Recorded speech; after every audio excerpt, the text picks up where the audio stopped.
Hiyo! It's capWOOPYpant and Sahlokzii! Shout out to Skyrim, and we're bringing you two achievements in Middle Earth Shadow of Mordor.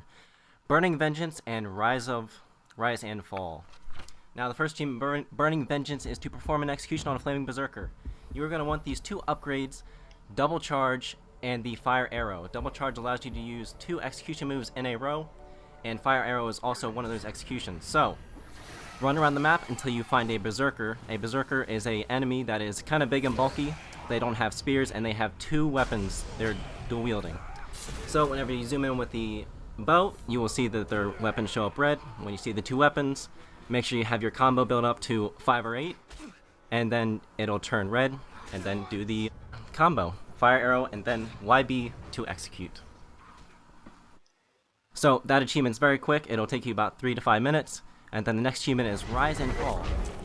So you have to get a grunt enemy to kill you, and that'll make him a captain. This takes about 6 steps.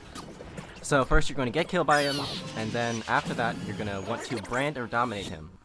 So to do that, after he becomes a captain, he will either require a mission, which you're going to have to go to find him, or he'll be roaming around the map.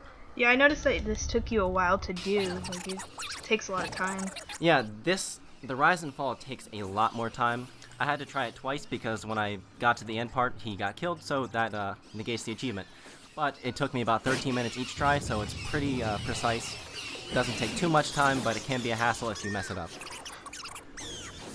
Alright, so here I am. I'm getting to the part where I'm about to brand him.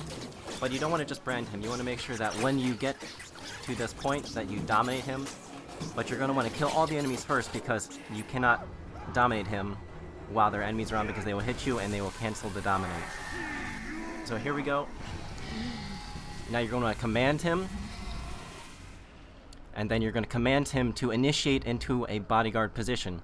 It's easy to pick a war chief that has no bodyguards because you'll have to fight a lot less enemies during the end fight where you kill the war chief. Now right here, this is the mission where you have to help him become a bodyguard. Most of the time it will be you have to just kill a Karagor. It's very simple. Just 2 headshots and he's done.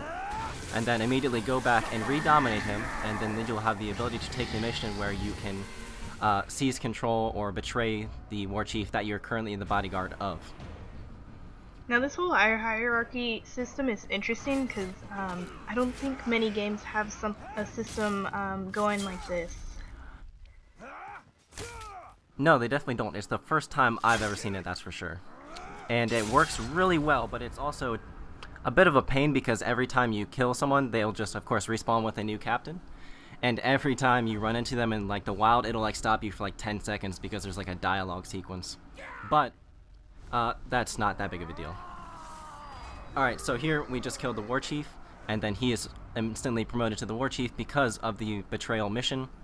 So now all you have to do is kill the guy who has killed you, and who is now the war chief. You see his name is, or his icon is currently blue, and he has the crown above his head. That means he is currently the war chief.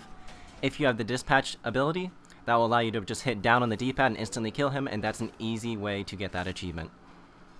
But if you don't have the dispatch ability, you can just kill him by any means necessary, and you will still get it. And that's it. Rise and Wow. Fall.